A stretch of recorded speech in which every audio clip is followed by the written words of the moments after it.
Hello, this is Amy Rice in my reflection for Module 7 for Introduction to Instructional Technologies. After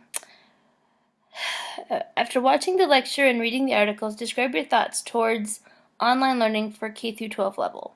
Do you think it's appropriate for students to complete online learning? And what parameters should be in place? Do you think every state should require students to complete an online course prior to high school graduation? Why or why not? I'm a little bit mixed. I think that it has some great possibilities, great potential, but it has a lot of hang-ups as well. I think that for young kids, I'm thinking like kindergarten, first grade, second grade-ish, I think it would probably be a lot more trouble than really what it's worth. I think that it would, kids that age just don't really have quite the skills yet to work with technology. I think that they would get really frustrated very easily when things don't go well.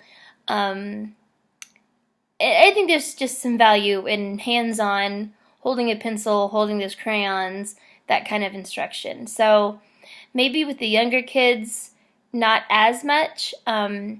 As far as like the older kids, like third grade, fourth grade, and up, I think there's a lot of potential for great opportunity. I think that depending on the kind of student, if they're fairly well motivated, they can do really, really well, be very successful at it.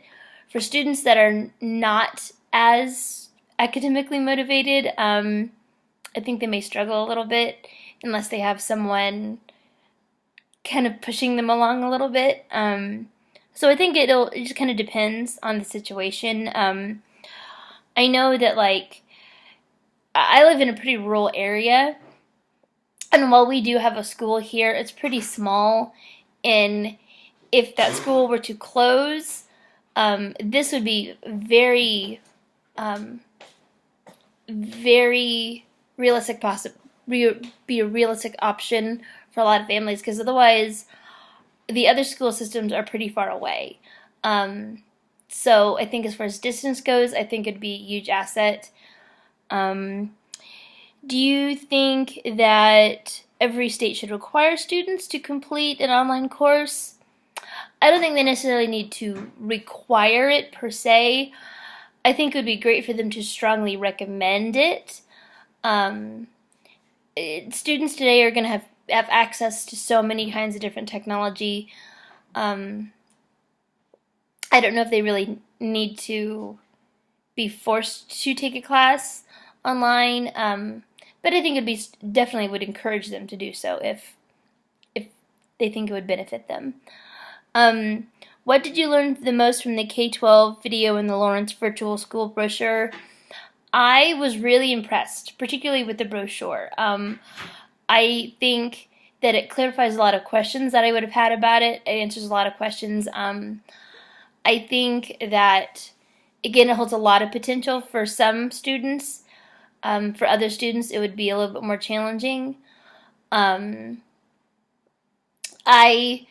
knew that parents would be involved, or at least an adult would be involved, but I like it that they had a specific title for whether it's the parent or an adult sibling or grandparent or whoever the adult is that's supervising them and kind of pushing them along, I guess, a little bit. I like that they're very heavily involved in there's a lot of focus on them being involved, particularly when the students are very young, and then as they get older into junior high, they're expected to be more of an independent learner.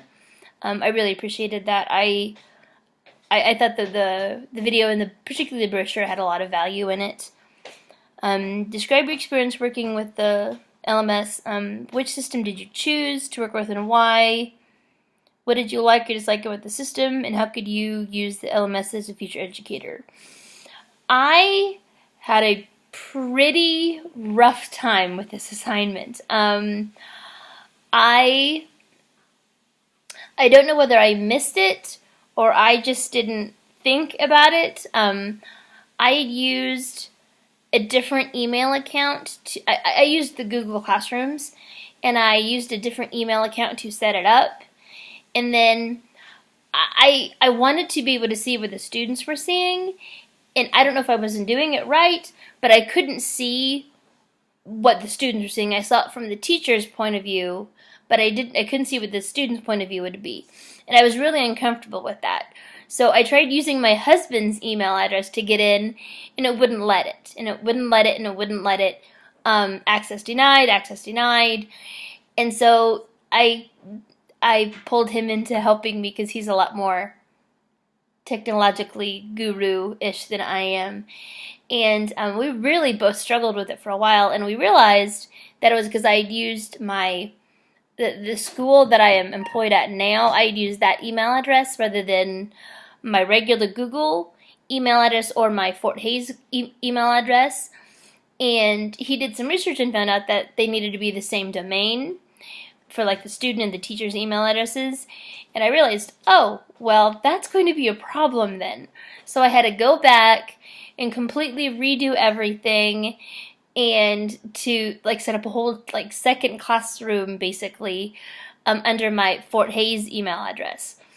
And so hopefully that works this time. Anyway, so I really kind of struggled with that a little bit. I felt that it was kind of frustrating.